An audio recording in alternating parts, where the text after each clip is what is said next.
Hey everyone, welcome back. Today's lecture is going to talk a little bit about some possible careers that you could have if you decide to study psychology a little bit more beyond this course, and then also an introduction to what we call abnormal psychology. And when we say abnormal psychology, what we're talking about there are mental disorders and mental health issues. So we're going to kind of get into that today and what that looks like.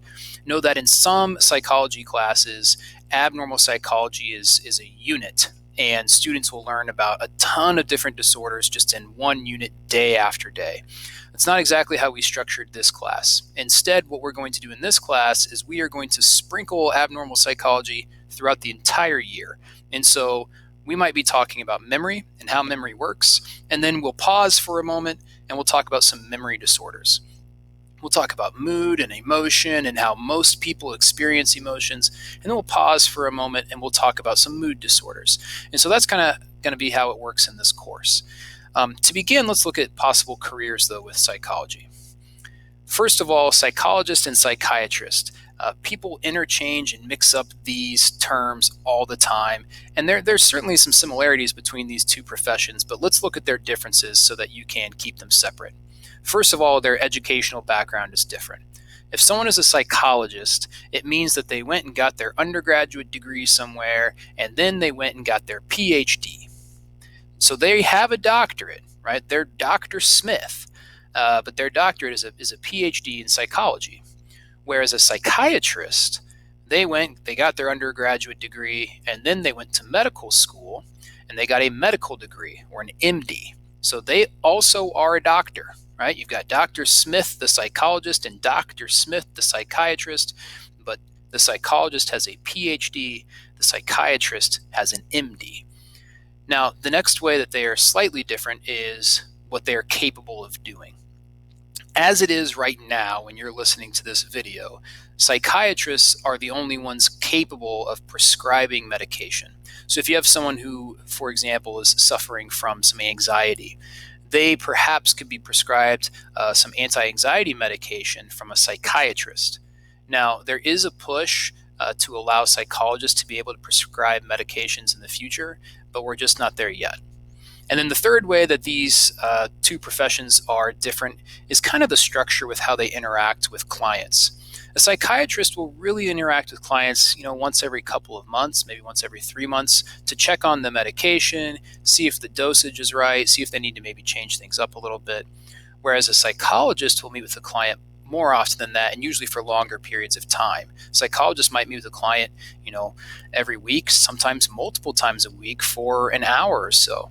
And they use what's called talk therapy to help clients cope with whatever it is that they're dealing with at the time. Now, I should mention that these are generalizations. It doesn't mean that that's the experience for everyone. Some people say, no, I see my psychiatrist once a week for an hour. And that's certainly possible, but most of the time that's just not how it works. So let's go into a little bit more detail with psychologists. Let's say you're really interested in psychology. You say, I want to be a psychologist. Well, it's important to note that if you're going to be a psychologist, it means you're going to get a PhD. I'm not a psychologist. The counselors at Park Hill are not a psychologist. We use psychology, but I don't have my doctorate. They don't have their doctorate. You say, I'm going to get my doctorate. I'm going to be a psychologist. So you go to undergrad, maybe you study psychology, then you go and you get your PhD. Well, if you are in a PhD program for psychology, one of the first things you will do will be to declare whether or not you're going to be a clinical psychologist or a counseling psychologist. Again, lots of overlap, but let's talk about some of the differences between these two. For the most part, clinical psychologists are concerned with diagnosing and treating abnormal behaviors. For example, clinical psychologists are going to be someone who might diagnose a person with bipolar disorder, or maybe they're going to diagnose someone with schizophrenia or major depression. So it's a disorder that has a strict criteria that can be diagnosed and treated. Not necessarily cured, but treated. A counseling psychologist, on the other hand, is less concerned with the diagnoses of disorders, but rather is helping people cope with the issues of life. For example, maybe you move to a new town and you don't know anyone and you're feeling kind of anxious and you're feeling kind of alone and you need someone to help navigate this part of life, you might go see a counseling psychologist for that. Maybe you have two people who are going through a divorce. Well, you're not going to be diagnosed with going through a divorce. Maybe you're someone who's picked on at school. You're not going to be diagnosed with, I'm getting bullied. But all of these situations would benefit from talking with someone who is specialized in mental health issues and helping cope with life. And so in those cases, you would likely see a counseling psychologist. Again, these are generalizations. You can have a counseling psychologist diagnose a person with, bipolar disorder. But most of the time, that's how you're going to see the difference between these two. So then let's talk a little bit more about clinical psychology and actual disorders. Know that we all do weird things. You do weird things. I do weird things. At what point do kind of weird, funky behaviors become classified as abnormal behaviors, as something that could actually be diagnosed? And we use a little rule of thumb, and we call it the 3 Ds: deviant, distressful, and dysfunctional. So maybe you're someone who's really organized. All of your notes are color coordinated and everything's at a perfect angle on your desk, and your friend says, man, you're really OCD. Well, it could be you're really organized. And we're going to talk more about these misconceptions of mental health issues throughout the class.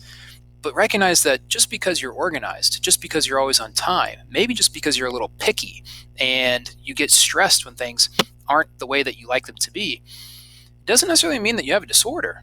We need to look at the 3 Ds: deviant, distressful, dysfunctional. Deviant meaning, is it outside of the norm? Is it different than how many people behave? Distressful, does it cause you harm or harm to people that are around you? And the last one is a big one: dysfunctional. Is it inhibiting your ability to live a normal life? Maybe you are very organized and you're very neat and tidy, but it's not dysfunctional. It's not inhibiting your ability to live a normal life. Maybe you don't like talking in front of people. You don't like getting up in class. You don't like necessarily meeting, strangers and things like that. That's fine if it's not dysfunctional.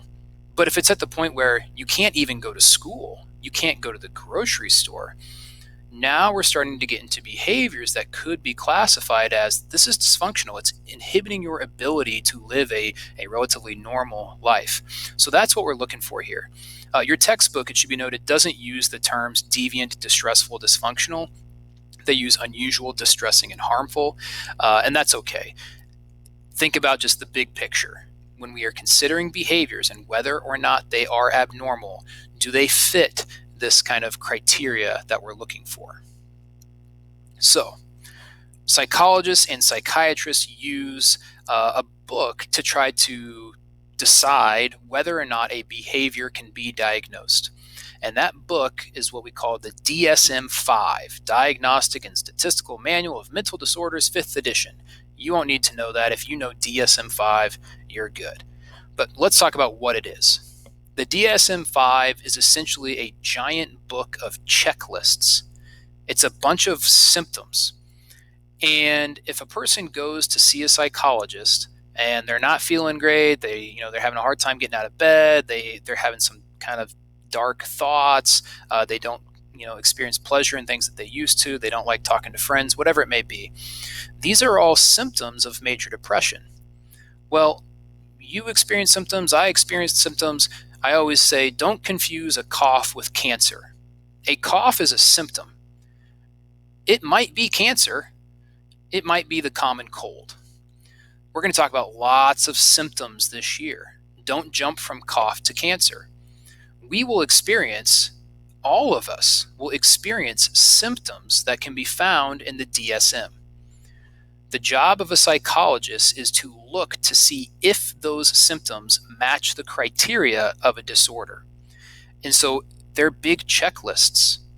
For example, major depression, and you don't need to know this right now, I'm just going to give it as an example. Major depression in the DSM consists of 9 symptoms.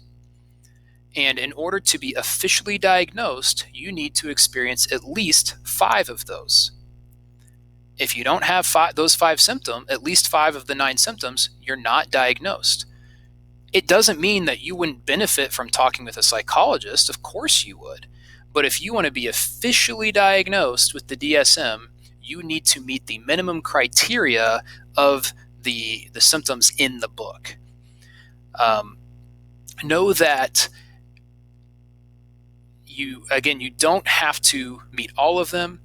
Know that there's stigma involved with diagnoses. There's plenty of professionals that say, like, we shouldn't have any diagnoses at all. We should just meet because of the symptoms we experience and help people out. And I think that those are all valued concerns. Remember that you are not certified to diagnose yourself or diagnose anyone else, your family members. So as we talk about symptoms, say, oh, I know someone who has that. Until you go get your PhD in psychology, you can't diagnose anyone, myself included. So we always want to use caution when we're talking about mental health issues and different symptoms that we see. So let's talk about some of those issues with a diagnosis. I don't want you to think that I think diagnoses are bad. There's certainly benefit to being diagnosed.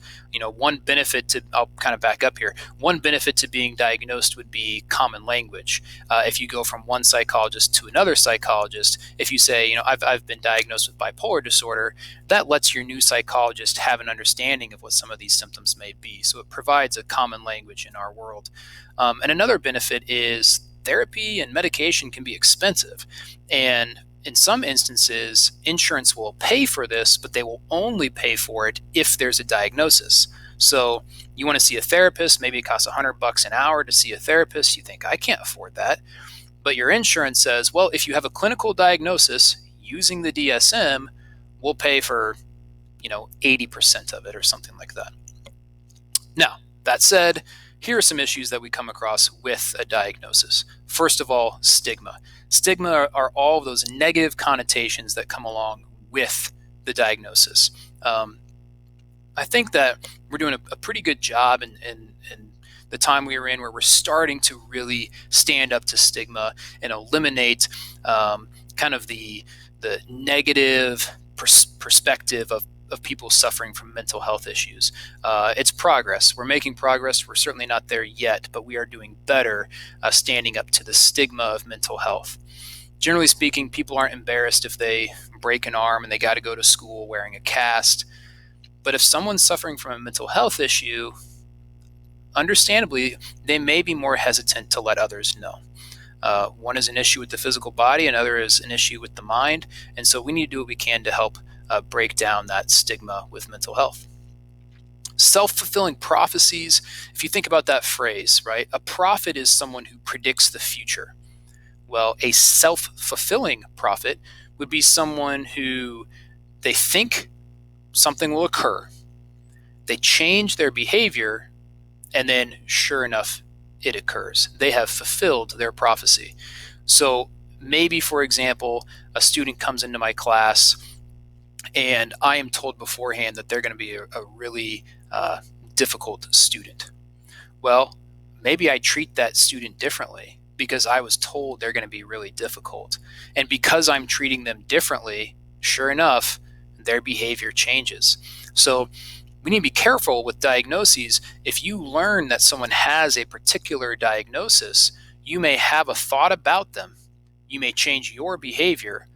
Then sure enough, it comes true. I'll give you an example of that here in just a second. And then kind of our last term for the day, confirmation bias. Seeking out information that validates or supports your belief, confirming what you already believe. I always say confirmation bias is the idea of tell me what you're looking for, I'll tell you what you'll find, right? We will sometimes seek out evidence that supports our beliefs and ignore evidence against it. So let me give you 2 examples to finish up today about what I'm talking about with self-fulfilling prophecy and confirmation bias. So here we go. Tim recently found out that his table partner in biology, Casey, has been diagnosed with a conduct disorder, and he may be angry, aggressive, and unkind to his peers. Tim, therefore, doesn't like to share his supplies with Casey, doesn't help Casey during labs, and is generally cold toward him. As a result, Casey often gets irritated and aggressive during biology. So let's think about that for a second. Tim learned about a diagnosis. He made an assumption about what that means, in regard to Casey's behavior. Tim changes his behavior. He doesn't share his supplies. He's kind of cold toward him. And as a result, Casey ends up behaving the way that Tim thought that he would. So what is this? It's a self-fulfilling prophecy. So we got to be careful with diagnosis. It looks like Tim was treating Casey differently because of a diagnosis, and sure enough, his prophecy came true because he changed his behavior, his own behavior. Let's look at the second one to finish up. Tim just found out that his lab partner Casey has been diagnosed with a conduct disorder. All right, same start. Tim saw Casey slam his locker after his girlfriend broke up with him, and after Casey failed a lab report, he tore it up and threw it in the trash. Tim just shrugged and said he is obviously demonstrating symptoms of his disorder. So Tim learns about a diagnosis. Tim is maybe familiar with some of the the behaviors or the symptoms of a conduct disorder. And so now he's seeking out evidence that that exists. And so when he sees Casey getting upset, slamming a locker, tearing up lab reports, he thinks, see, that's the disorder. Well, we need to be careful here. This is a classic example of confirmation bias. Tim is looking for information to confirm the diagnosis that he's aware of. So I use these examples to just let you know that although diagnoses can be fine and can be helpful for people, we got to use caution as well, because they can come with some consequences. I hope that made sense. If you have questions, just as a reminder, write those in your notes, email them to me, bring them to class, and I would love to help you out. And good luck, everyone.